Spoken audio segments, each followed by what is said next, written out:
ठीक। Victor Henry का बहुत अच्छा दोस्त बन चुका है और दोनों एक दूसरे से बहुत सारी बातें शेयर कर रहे हैं और यहां से ये स्टोरी नए पेज से चलेगी। ठीक, मतलब ये पेज सिर्फ आपका टारगेट होगा आज का, बस यही पेज आपको पढ़ना है। ये पेज पढ़ाने के लिए हमको 15 मिनट का समय चाहिए, लेकिन वर्ड मीनिंग बहुत सीरियसली हर जगह से आप नोट करते जाएंगे। चलिए पहले लाइन से आते हैं। No matter said the gentleman, it was wrong to do so and I reapproach myself. Reapproach का मीनिंग लिखिए। रीप्रोच का मीनिंग पीछे दिया हुआ है, आप वहीं से मीनिंग इसको ले लेंगे, लेकिन मैं अपने लैंग्वेज में लिखवाऊंगा। Expression of disapproval. डिसअप्रूवल का मतलब होता है इनकार कर देना, तो रीअप्रोच का मतलब भरिए इनकार करना। हिंदी में लिखिएगा, मीनिंग हमेशा हिंदी में लिखिए और you should have a pencil also. ठीक, रीअप्रोच का मतलब क्या हुआ? इनकार कर देना। वर्ड मीनिंग को पढ़ते चलो, इंग्लिश धीरे धीरे मजबूत हो जाएगा। माई सेल्फ का मतलब मैं सही है। माई सेल्फ का मतलब आपको पता होगा, जब आप अपने बारे में, खुद के बारे में बात करते हैं, माई सेल्फ हो जाता है। ठीक, आगे निकलते हैं। But I do not wish you have a bad opinion of me, let me drink a drop together. ठीक, दोनों एक साथ मिल करके हम बातचीत कर रहे हैं और पानी भी पी रहे हैं। आगे बढ़ते हैं। The man had finished eating the duke and he drank a mouthful of brandy। देखिए यहाँ पे ब्रांडी की बात हो रही है, पानी के साथ साथ ये लोग आपस में ब्रांडी भी पी रहे हैं। ब्रांडी का मतलब एक तरह का शराब होता है, तो ब्रांडी के सामने लिख दीजिए शराब लिख दीजिए, या अल्कोहल लिख दीजिए, अल्कोहल लिख दीजिए। और फ्रांस में इतनी ठंडी पड़ती है कि वहां पे अल्कोहल कंज्यूम करना बहुत नेसेसरी काम है। शायद अगर मैं भी फ्रांस में रहता तो मैं भी पीता, इसमें कुछ गलत नहीं है। वहां अगर आप पिएंगे नहीं तो आप रह ही नहीं पाएंगे, क्योंकि ठंड बहुत ज्यादा है। हमारे देश में एक बहुत महान समाज सुधारक पैदा हुए, उनका नाम था, आप इनके बारे में जानते होंगे, राजा राम मोहन रॉय। आप इनके बारे में पढ़े। ये यहां पे गए हुए थे, ये स्पेन गए हुए थे। कहां गए थे? इनका को अपना कुछ भाषण होगा, भाषण वगैरह देने के लिए गए थे, क्योंकि समाज सुधारक थे। क्या हुआ, बंद हो गया? हो रहा है ना? Thank you. राजा राम मोहन रॉय कहां गए थे? स्पेन गए थे। स्पेन में बहुत ज्यादा ठंडी पड़ती है, वहां इनको कहा गया कि सर अगर आप शराब नहीं पिएंगे तो आप रह ही नहीं पाएंगे, इसीलिए या तो मीट खाइए या तो शराब पी लीजिए। ये दो ही उपाय होता है अपने बॉडी को गर्म रखने का। और तीसरा उपाय होता है कि आप हमेशा आग के पास बैठे रहिए। तो आग के पास हमेशा बैठना तो पॉसिबल है नहीं, इसीलिए यूरोप के लोग जो है या तो मीट और या तो शराब, ये दो चीज जरूर कंज्यूम करते हैं। उनका करना ये मजबूरी भी है, लेकिन इनको ना ही मीट खाना पसंद था, ना ही शराब पीना पसंद था। और वहां पे इनका 15 दिन का प्रोग्राम था। 15 दिन इनको वहां पे बिना पिए और बिना खाए रहना पड़ा, और उसके बाद वहां से वो कभी वापस नहीं आए। मतलब वहीं पे 15 दिन उनका डेथ हो गया। समझ में आ रहा है? राजा राम मोहन रॉय के बारे में कभी गूगल करके पढ़िएगा, आपको समझ में आएगा। आगे बढ़ते हैं। The man had finished eating, इसका मतलब ये हुआ कि शराब पीना किसी किसी देश में जरूरी है, आपके देश में जरूरी नहीं है। आपके देश में मौसम ठीक ठाक है, अच्छा है, यहाँ पे इतना ज्यादा ये सब जरूरी नहीं है, इसीलिए अगर कोई पीता है तो उसको मना कराए। द ड्यूक, आगे बढ़ते हैं। What is your name? Asked the soldier of the line. Hardyman, दोनों आपस में बात कर रहे हैं, एक दूसरे का नाम शेयर कर रहे हैं। Replied the Duke, omitting his title. Omitting मतलब डिलीट करना होता है, नोट करिए। Omitting का मतलब होता है डिलीट करना। Omitting का मतलब डिलीट करना, ठीक है। हार्डिमन जो था वो ड्यूक था ना, प्रिंस था, एक तरह से रिच आदमी था, लेकिन वो अपना टाइटल इसको नहीं बताता है। ये कहता है बस मेरा नाम क्या है, हार्डिमन है, ड्यूक नहीं लगाता है बीच में। जीन विक्टर, अभी बताया आपको विक्टर के बारे में। विक्टर का पूरा नाम क्या है? Jean Victor. आगे बढ़ते हैं। I have just entered this company. I have just entered this company का मतलब, कंपनी का मतलब सेना, सेना लिखिए। कंपनी का मतलब है सेना, ठीक है। मतलब अभी अभी हार्डिमन ने सेना ज्वाइन किया। आई एम, हार्डिमन ने और जीन विक्टर ने, ये दोनों नए नए सेना में आए हैं। पहले क्या थी? I am just out of the ambulance and in the infirmary. देखिए लिखा है I am just out of the ambulance and in the infirmary. Ambulance और इन्फर्मरी दो चीजें होती है ना। आपके स्कूल में स्टाफ रूम के ऊपर लिखा हुआ है सिक रूम, पढ़े? लिखा है सिक रूम को ही इन्फर्मरी कहा जाता है। मतलब जहां पे अब आप बीमार पड़ जाते हैं तो थोड़े समय के लिए वहां पे रिलैक्स करने के लिए जाते हैं, फर्स्ट एड के लिए। तो यहां लिख दीजिए इन्फर्मरी के सामने रूम फॉर फर्स्ट एड, इलाज के लिए कमरा। और एम्बुलेंस का मतलब बताने की जरूरत तो है नहीं, वर्ड के मीनिंग पकड़ते चलिए। पूरा चैप्टर आप घर पे पढ़ेंगे, आपको खुद ही समझ में आएगा।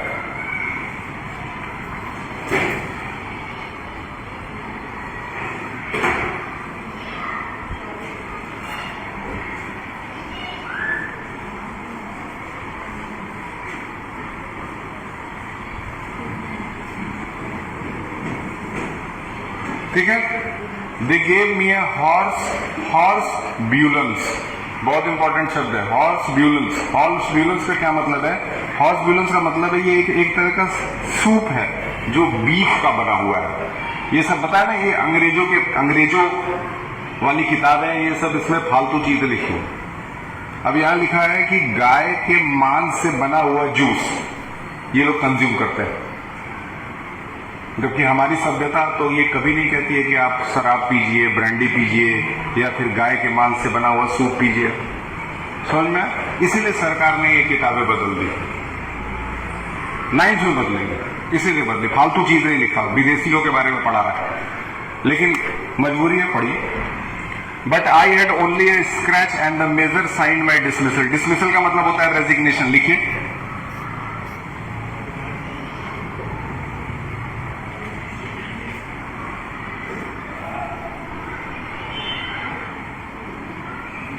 ठीक है। तो जीन विक्टर जो है वो पहले कहां काम करता था? पहले कहां काम करता था? एक हॉस्पिटल में। ध्यान से सुनिएगा, इसीलिए एम्बुलेंस का नाम दिया है। अब क्या कह रहा है कि वहां पे उसको जो खाना मिलता था वो बिल्कुल वो पसंद नहीं करता था।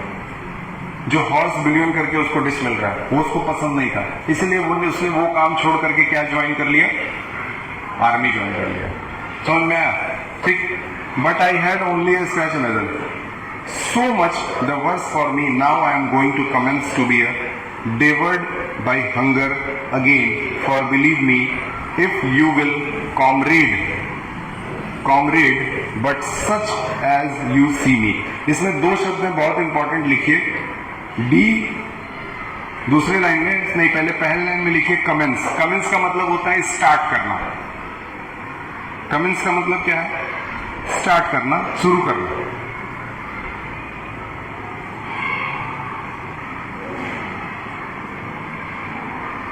ठीक है। उसके बाद एक शब्द इसमें और है, उसमें डेवर्ड लिखा हुआ है, दूसरे लाइन का पहला शब्द डेवर्ड। यू डोंट हैव बुक, तुम लोग के पास बुक नहीं है। डेवर्ड ऐसे बैठे रहो, खाली लोगों की तरह जिंदगी में बैठे। डेवर्ड बाय हंगर अगेन। डेवर्ड का मतलब होता है भूख से मरना। नोट करिए। तो ये कहता है कि भूख से मरने से बेहतर है कोई ना कोई काम शुरू किया जाए, कुछ तो करना पड़ेगा। तो पहले उसके सामने ये चुनौती थी कि जहां वो काम कर रहा था वहां पे उसको खाना अच्छा नहीं मिलता था। आर्मी में जब वो आ गया है, यहां भी उसको खाना अच्छा नहीं मिल रहा है। क्या मिल रहा है? सूखा हुआ ब्रेड मिल रहा है, क्योंकि पूरा देश किसमें है? युद्ध में है। तो कहां से अच्छा खाना मिलेगा? मतलब अभी भी इसके जीवन में किस चीज की समस्या चल रही है? भोजन की समस्या। So much worse. वर्स मतलब बेकार। टिक करिए। बदतर भी कहा जा सकता है वर्स को।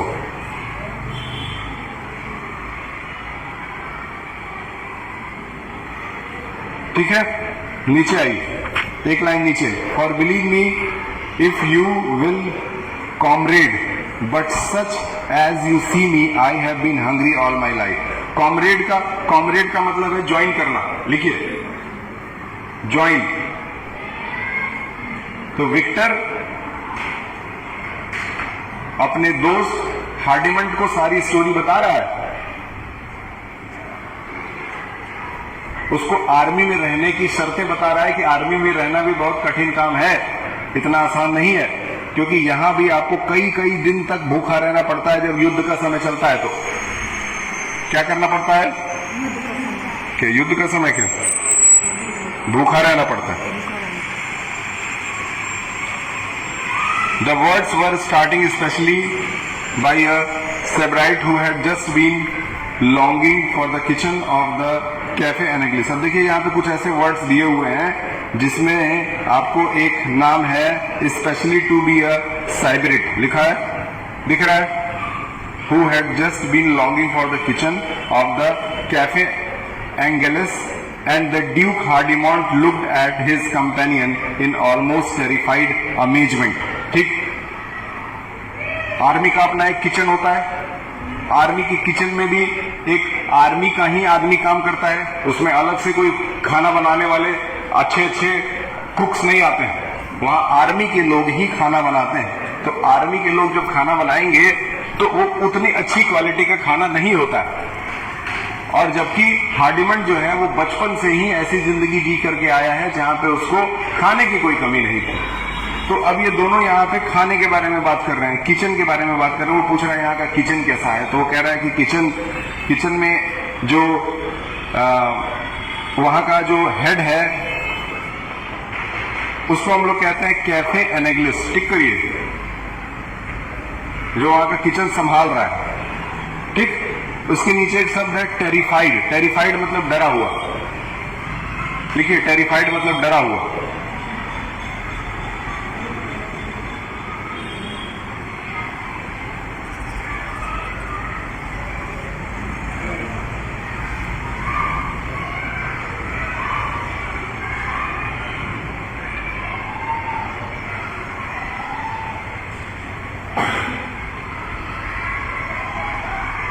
ठीक, आगे आते हैं। The soldier smiled sadly showing his hunger wolf like teeth as white as his sickly face. अब आपस में दोनों बात कर रहे हैं हंसते हुए, और जो सोल्जर है उसका दांत, उसके दांत की तुलना किससे की गई है? वुल्फ से। मतलब वो हंसता है तो उसका जो चेहरा है वो वुल्फ की तरह नजर आ रहा है। इस तरह के इंग्लिश में फ्रेजेस डाले जाते हैं। आगे निकलिए।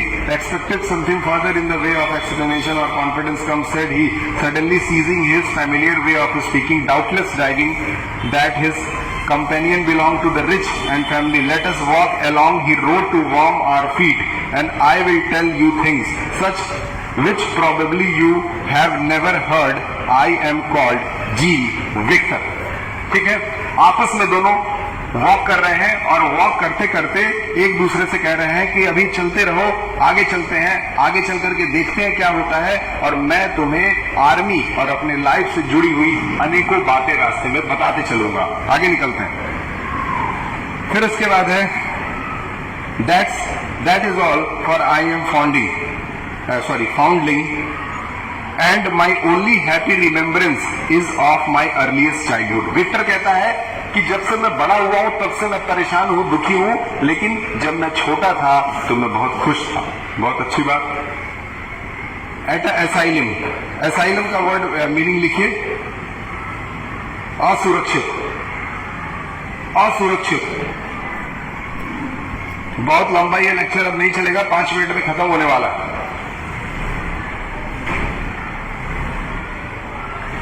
ठीक है, असाइलम। असाइलम क्या है? असाइलम का मतलब होता है कि जब आप किसी दूसरे देश में जा करके ये कह दे कि मेरा देश सुरक्षित नहीं है, आप मुझे यहां रख लीजिए, आप मुझे अपने देश में रख लीजिए क्योंकि मेरे देश में मुझे खतरा है, तो इसको असाइलम कहा जाता है। याद रखिएगा, ठीक है, असाइलम।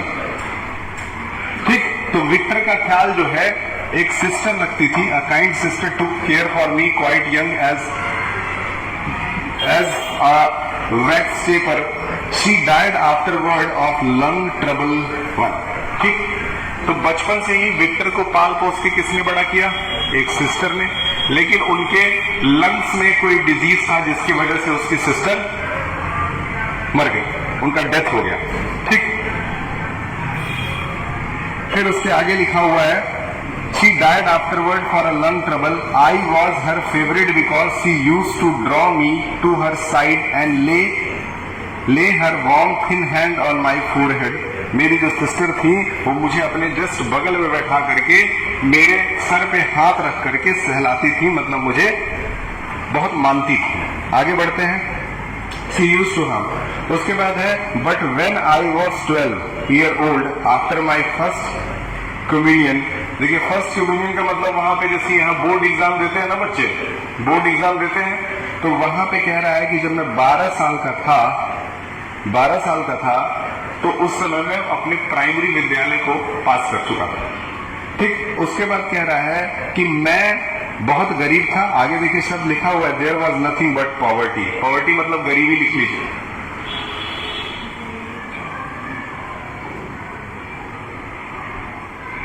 अब बहुत कम लेक्चर ये बचा हुआ है 2 से 3 मिनट का। The manager put me as apprentice, लिखिए अप्रेंटिस शब्द का मतलब लिखिए।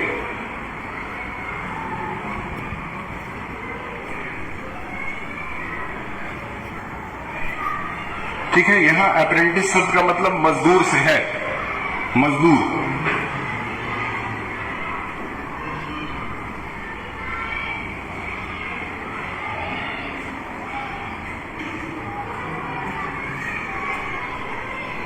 ठीक, तो 12 साल के एज में ये मजदूरी का काम कर रहे थे एक चेयर मेंढर के यहां। चेयर मेंढर कौन? चेयर मेंढर कौन? जो चेयर बनाता हो, जो लकड़ी के चेयर बनाता हो, जस्ट लाइक की बड़ा ही कह सकते हो उसको। ठीक, आगे निकलिए। The manager put me as apprentice with the chair mender in Faubourg Saint Jacques. ये जगह का नाम है, इसका कोई मीनिंग नहीं होगा। उस जगह का नाम है फेबर्ग सेंट जेक्स। आगे बढ़ते हैं। That is not a trade, you know it is impossible to earn one's living at it. वहां कहता है कि मैं इतना कम पैसे कमा रहा था कि उतना पे मेरा गुजारा ही नहीं हो सकता था। It was there that I began to suffer with hunger, और वहां भी मैं भूख के मारे तड़पता था। The master and mistress two old Limousins, लिखिए बुजुर्ग, टू ओल्ड लिमोसन्स, यहां बुजुर्गता की बात हो रही। Afterward murdered when terrible misers, and he bread cut into tiny pieces for each meal was kept under the lock as key the rest of the time. You were astonished just now when you saw me take the bread out of the mud. सही है ना?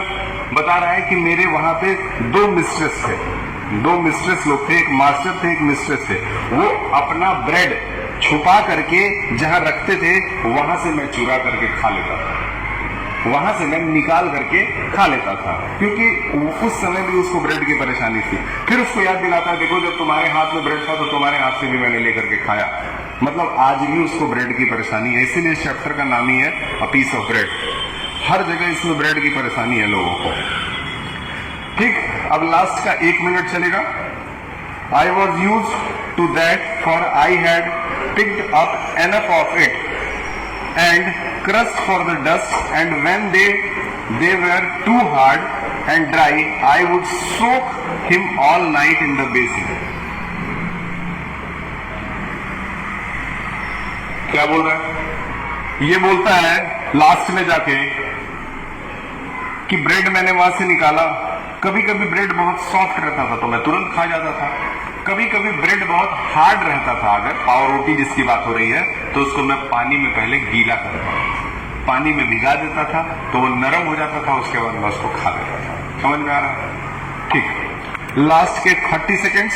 आई had windfall some time such as piece of bread nibbled at the end when the children would take out their basket and throw the sidewalk. चलिए, last के 15 second में ये कहता है कि कुछ बच्चे जब स्कूल जाते हैं तो अपने साथ टिफिन या लंच लेकर के जाते थे, है ना? तो वो बच्चे जब अपना टिफिन पूरा नहीं कर पाते थे तो अपना ब्रेड फेंक देते थे। वहां से भी मैं वो ब्रेड पिक करके खा लेता था। ठीक है, तो मतलब आज जो है वो हम लोगों ने सिर्फ और सिर्फ विक्टर की मजबूरियां पढ़ी। इस पूरे पेज में सिर्फ और सिर्फ विक्टर और हेडिमंट के बीच में बातचीत हो रहा है। सपोज ये विक्टर है, ये हेडिमंट है, ये आपस में बातचीत कर रहे हैं। इनको रोटी की बहुत परेशानी रही है और ये बहुत अमीर आदमी रहे हैं, क्योंकि इनको 2100 रुपए मेरे ख्याल से इनाम भी मिला है। तो ये दोनों आपस में पूरे स्टोरी में आज पूरे दिन भर बात किए हैं कि भैया रोटी की कितनी समस्या मुझे बचपन से रही है, मैं कितना गरीब रहा हूं और मैंने कितना ज्यादा स्ट्रगल किया। ठीक, एक लास्ट में आपका 2 पेज का ये काम बचेगा। ठीक है, ये एक ही दिन में हम लोग कल कंप्लीट करेंगे। आप ये बताइए कि आपके पास एक्सरसाइज पहुंचा है कि नहीं पहुंचा? नहीं पहुंचा है, ठीक है, अभी वो पहुंच जाएगा। तब तक आप अपने